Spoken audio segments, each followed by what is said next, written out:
Maybe Pa's right. Storms bring more than water. This one brought out the real Luca. Stop quoting your Pa's nonsense like it means anything. Yeah, well, at least my Pa is still around. Whoa, dude. His dad died. Don't be a dick. Words hung in the cold night air. Rolo's stomach dropped, knowing he'd crossed the line. Oh, I'd say you did. It was too late. Luca, aye. Good night, Rolo. Dang it.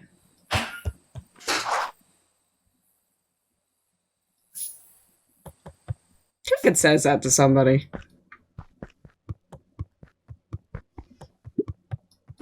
Luca dug through his old stuff, not even sure what he was looking for.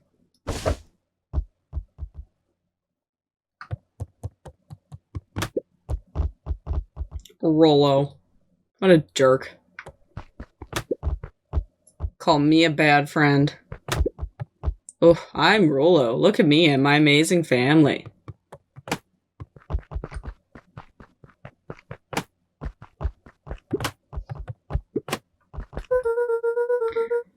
I guess I'm just never supposed to make new friends. Aww.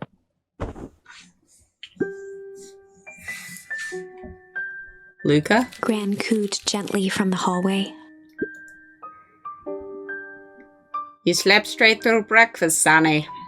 Luca, are you alright? I'm fine. Just don't feel like getting up yet.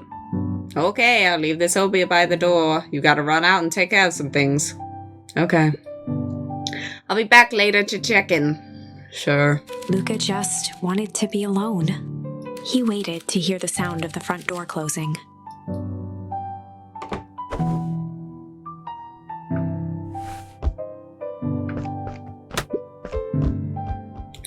I bet Rolo's still gonna go to the festival. If Rolo thinks I'm going to the festival with him, he can shove it. He's gonna be miserable.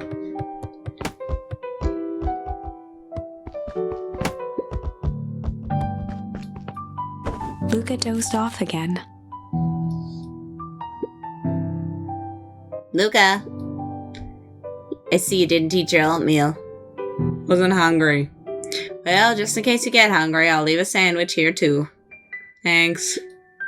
Rolo came by. What did he say? He wanted to talk to you. What did you say? I told him you weren't feeling well. Good.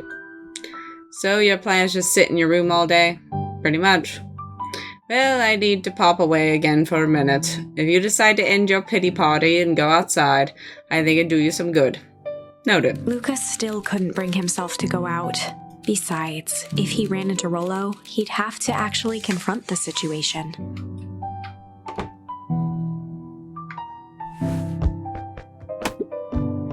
There's everything interesting at the festival anyway. This first one, isn't it? Yeah, I gotta kick that maybe. It's like a friendship album or something. Something stereotypical. Friendshipy. The Adventures of Hank Atomic. Complete first volume. Luca carefully opened the cover and began to read. Rolo had received it for his birthday, a special hardcover edition with behind-the-scenes commentary and bonus art. Rolo cherished it, but asked that Luca keep it at his house. Luca wasn't sure if it was because Rolo didn't trust himself with it, didn't trust his sister around it, or just wanted an excuse to come hang out at Luca's more often. Whatever the reason, Luca didn't mind. But it had stayed right there where Rolo had stashed it ever since. Now, at the foot of his bed, Luca lost himself in the pages. He'd read it all before, but at this moment, it somehow felt sentimental. He was well into issue number 5 when he heard soft footsteps from the hallway. Luca, another little friend came to see you. A girl named Beck Modwill. She said you met yesterday. What'd she say? Is she here? She was just dropping by. I told her you weren't taking visitors today. No. She seems nice. Yeah. You had a fight with Rolo, didn't you? Can I come in? Maybe later. Alright then. I'll leave dinner on the kitchen table in case you want a bite before bedtime. Without realizing it, Luca had pouted away the entire afternoon. He once again felt the weight of it all and allowed his weary eyes to close. Luca stood in a vast black expanse. He looked up at his father standing beside him. Walt was working a straw at the bottom of a fountain glass, trying to collect the last bits of milkshake. Dad, where are we? Taking a final loud gurgling sip, his father peered up from the glass. He jangled the straw playfully with a warm smile, then lifted the empty glass as if to point into the darkness. The source. Luca's eyes followed his father's gesture. In an instant, he was sitting in front of a blazing campfire. Across from him sat a large figure in a yellow hazmat suit. The figure's voice was a scratchy echo. Well, if it isn't the man of the hour, make yourself comfortable. Luca held his shivering hands over the flame to warm himself. It doesn't work that way here. Their yellow-gloved hand pointed to the base of the flame. It's a cold flame, see? Oh. Luca peered at the base of the fire. It wasn't wood that was burning. It was Beacon Pines itself. Tiny buildings, freezing and crumbling as they were consumed by flame. Luca could see small shadows moving in the burning city. People. Luca leapt to his feet. We've got to help them! The figure gave a dismissive wave of their hand. Why waste energy helping people who can't even help themselves? The figure bent down to examine the panicked crowd as they desperately tried to stop the flames. They only care about what's right in front of them, not like us. Luca's voice was a trembling whisper. Us? The figure slowly stood up, grabbing its helmet with both hands.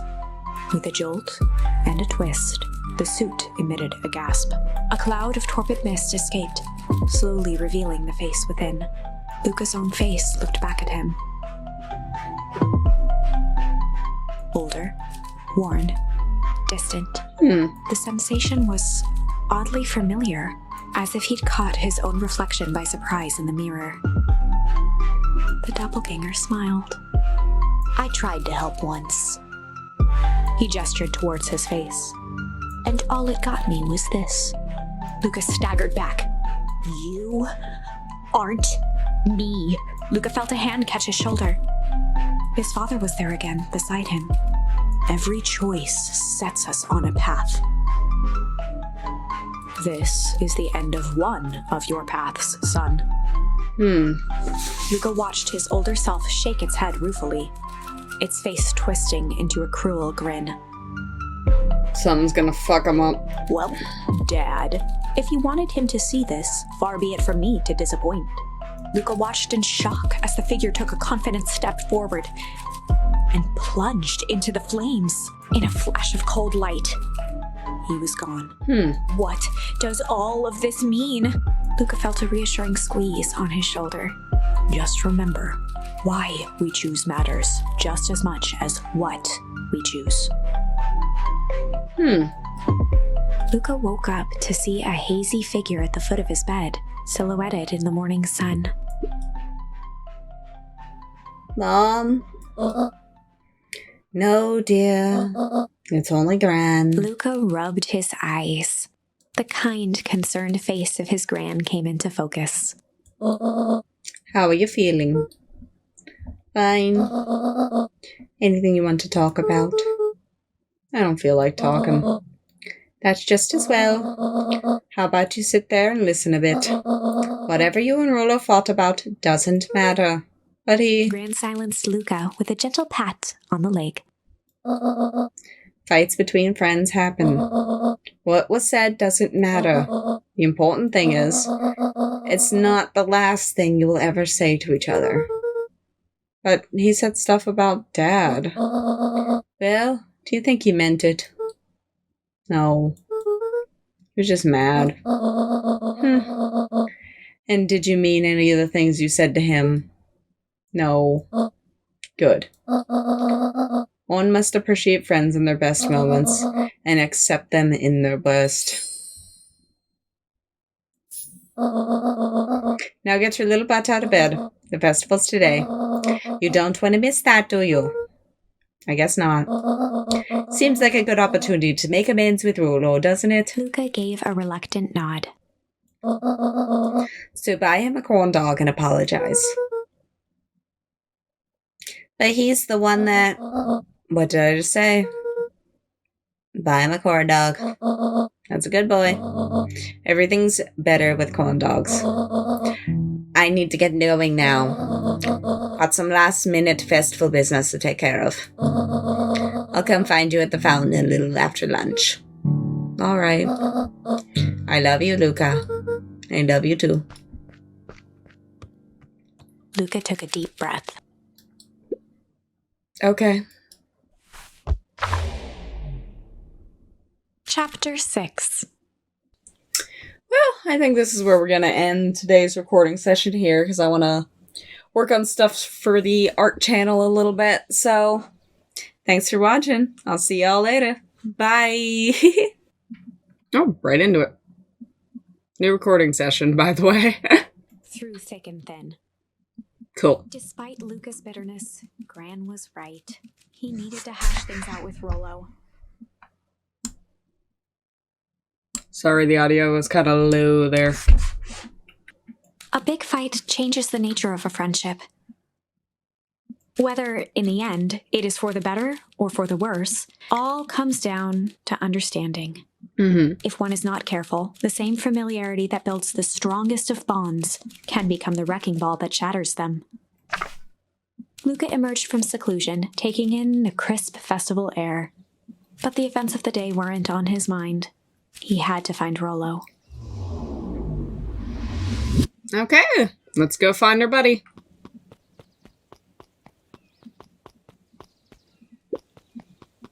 There you are. Luca. Rolo wanted me to tell you something. What is it? Roxy rolled her eyes, shaking her head. Ugh. A space adventure, though you needn't buy it. If ye be brave, go somewhere quiet. Roxy, I don't. It's a riddle, Luca. My goofy little brother wants you to find him. Down and kicked at the dirt. Look, I know you two had a fight. The only thing more annoying than my little brother is my little brother without his best friend. So, I'm doing him this one favor. Now I need one favor for you. From you. Whatever it is that went down between you two, squash it.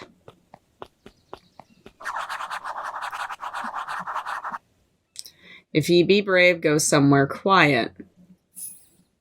The library? The road leading to Beacon Pines, a sort of... Ye.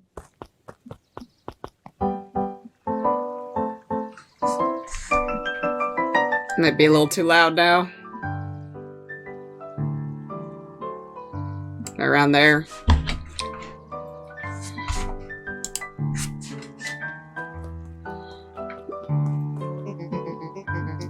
I don't know who Perennial Harvest thinks they're impressing with this ridiculous festival. Totally. The town's still falling apart, the weather's still cruddy, and the season's harvest looks like it's going to be worse than last year's. You said it. No amount of corporate pandering is going to change any of that. Exactly. But the lemonade at the drink stand over there does look pretty tasty. Fits. I'm still going to be mad at them. I'd just rather be mad while sipping some delicious lemonade is all. Fair enough. What's up, clipboard? Welcome to our festival. Don't forget to come back later for Mr. Kerr's speech and the Perennial Harvest Festival reveal sign. Don't want to miss it. How goes the beetle hunt? Pretty rotten. I haven't been so much as a exuvier. It's not just the beetles. This morning I couldn't find any critters at all. It's like everything that buzzes or skitters just packed up and left. I'm sure they're out there somewhere. Maybe all the commotion of the festival just spooked them. Yeah, maybe that's it. Some relate with the bugs. Are these the bugs to make the goo or something, maybe? Kerr? Unique New York. Oh, don't mind me. I'm just warming up for my big ceremony speech. Pointed to his grinning mouth. Gotta limber up the old gab box. You nervous? Oh, heavens no. Well, break a leg. I don't know what he said, something about a sock? Can I look cool for the girl? Is that why this is here?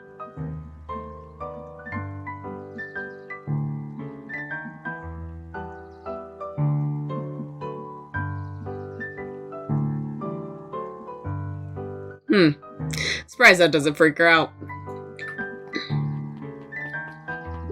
Ah, I guess you're not a mutant in this one. Ha ha ha ha, every single time. Yup. Wait for it.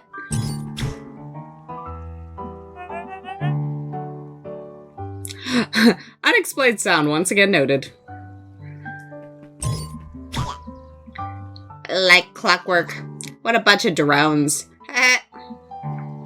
Okay, Jeff, what's up with you? Staring into the distance with a wistful look. Hey, Jeff, everything alright? Oh, yeah, everything's fine. I mean, used to be fine. Just ain't right these days, you know. I really do, actually. Turned to Luca with a furrowed brow, then gave an understanding nod. You do, don't ya? For a moment, the two now shared that same wistful gaze.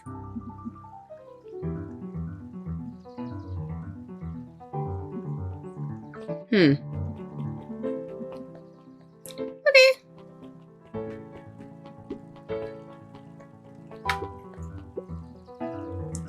This is the first time I've seen this many smiling faces since the foul harvest. I had my doubts about perennial harvest, but I must admit they do put on a nice party.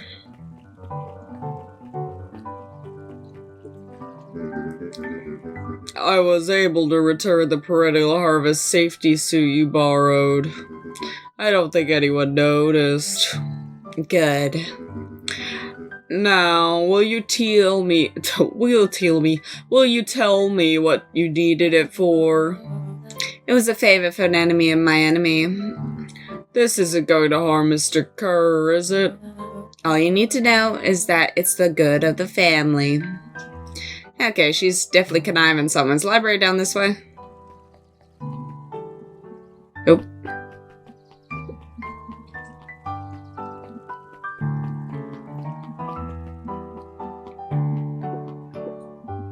The library, somewhere quiet. Yeah, that's what I was thinking. Hey, Penguin, what's up? Hey, Luca. His eyes lit with excitement. I did expect you. Bravo in deciphering the first riddle. Nah, solve a riddle. The first. You didn't think it was all, did you? Rolo does go all out, doesn't he? Straightened up and cleared his throat as if preparing to sing. Ahem. On planet Farpole, you must take issue. When the fifth king dies, you need a tissue. Stared at Luca eagerly. Get it? Want me to tell you? No, it's okay. Let me figure it out. Alright, when you find it, bring it here to be verified. And if you decide you want to hit, the offer still stands. On planet Farpole, you may take issue. When the fifth king dies, you'll need a tissue. I have no idea. Is that some sort of reference to something? I'll take a hint. Okay, here's a hint. The words I emphasized are important. On planet Farpole, you may take issue. When the fifth king dies, you'll need a tissue. Fifth issue. Oh. Luca grabbed The Adventures of Hank Atomic, issue number 5, from the shelf. Once you got a book, you could either bring it here to me or just grab a different one. Ah, you found it. Luca removed his book from the desk and replaced it with Luca's, turning on the lamp. As he slid the book under the purple light, 2 words glowed. The Adventures of Hank Atomic, issue 5. Luca clicked his tongue with recognition. Rolo's cipher pen. He used to write secret messages everywhere with that. And only I had the special flashlight needed to reveal it, but I lost it. Well, apparently he traded Jeff for this purple light bulb. Parted with his entire Halloween candy stash. Oh, Rolo. Now let's see here. Rolo began flipping through the pages, stopping when he hit a glowing word. Get away with such a grift. Continued flipping. Only found in grub. Grift and grub? Grift and grub cart. Reaching the end of the book, Kato looked up. That's it. Grift. In grub. Cart. Griffin grub cart. He wants me to go to Griffin snack stand. Ah, brilliant. I guess you're off then. Good luck on the rest of the scavenger hunt. Thanks, Kato. Okay, Griffin snack stand. Is that the guy over here? Yes, it is. Hey, Griffin. Did Rolo come? Luca could finish his sentence. Griffin handed him a corn dog. Oh, that's it? Bought and paid for. Enjoy. I thought there was supposed to be a riddle or something. Taking a sizable bite out of the corn dog. Yuck. It's cold. Yeah, it's been sitting here for a while. Rolo wanted me to make sure to give you that one specifically. Well, that's just... Tugged at his cheeks, feeling something rough between his teeth. He reached into his mouth and pulled out a slip of paper. Oh, come on. Took off the bits of corn dog to read the slip. A pickup when you need some pep. Near the fountain up the step. Finished off the remainder of the corn dog. This is getting to be a whole thing. A pickup when you need a pep near the fountain up a step. Okay, so the fountain's up here, isn't it? Near the fountain up a step, so it'd be up here. Coffee place. Yeah. What's up, girls? There you are, Luca. There's no way I'm actually doing this. It's way below my pay grade. Oh, come on, you big stiff. Let the kids have some fun. Fine. But Rolo owes me one. He waved his hands around sarcastically as he began. Oh, I didn't know it was a guy. What takes flight but has no wings? Your final task of friendship brings. See, that wasn't so hard. Ugh, I feel cheapened somehow. I think it's sweet. What takes flight but has no wings, your final task of friendship brings. A rocket ship? Good luck, Luca. The rocket ship in, Oh, hi. Oh, the balloons. Hey. Did you find the comic book? Yep. And you got the corn dog? Yeah.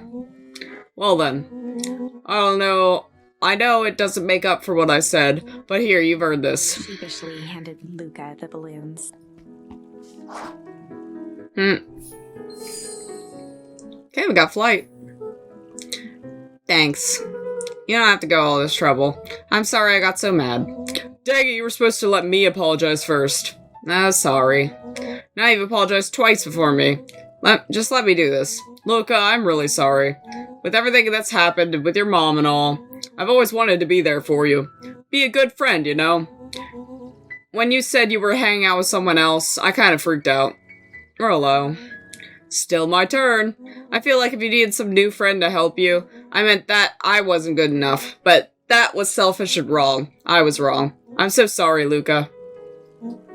Okay, apology over. You can talk now. Threw himself at Rolo, hugging him as tightly as he could. Cute. Rolo, I don't deserve you. I don't deserve you either. That's why we deserve each other. So, what else are you gonna do today?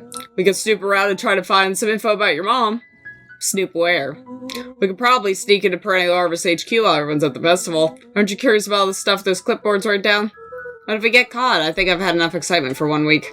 Let's just make the rest of the day about us. Really? Yeah, the rest of the world can wait for one more day. You know, I've been waiting to get some work done on the MCDC at Mission Control. The aim is a bit unpredictable. That sounds perfect.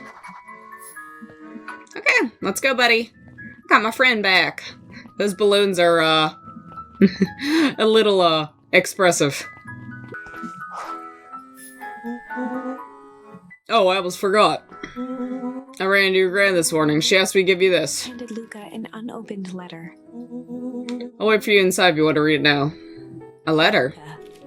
Some things are going to happen that might be difficult for you to understand. Is Granny gonna blow up the festival? If I'm honest, I hardly understand them myself, but whatever happens, I need you to know that I love you. None of this is fair to you.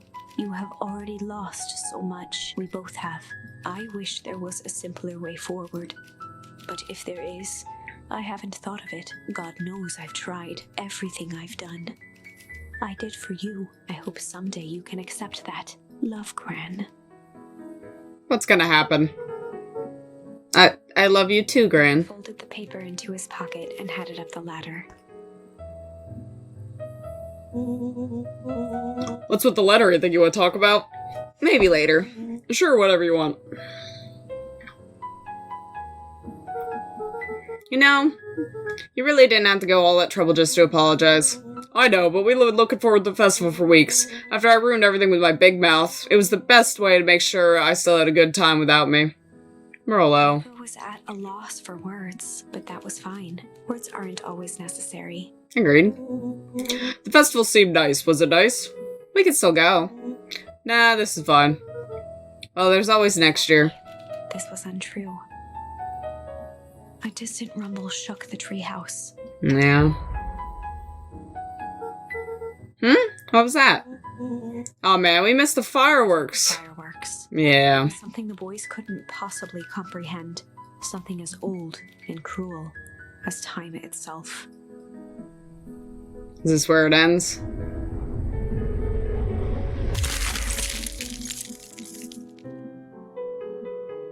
The big chill. How'd they freeze everybody? A wave of cold tore through the room. A bitter, unfathomable chill. Before they could react, it encased them in ice.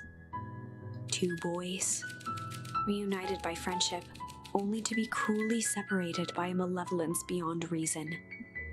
So, our story ends on this melancholy scene. In a silent treehouse turned statuary, in a town brought low by its secrets, sits a pair of friends, alone, together. For the rest of time. Jeez. And So it's an ice bomb. no, that can't be the ending. It simply can't. I won't accept it, and I hope you won't either. There are more endings, more possibilities. I can feel it. We are just going to have to sort through them all until we find the one that fits. We can. Okay. Weather. A beginner's guide to hostile interrogation. Okay, we got some new stuff. We can do a hard cop, I guess, for the hostile interrogation. We got anything else to add? We could do a flight at the MCDC. Okay, I guess we'll continue on this branch. This is the branch that I went alone.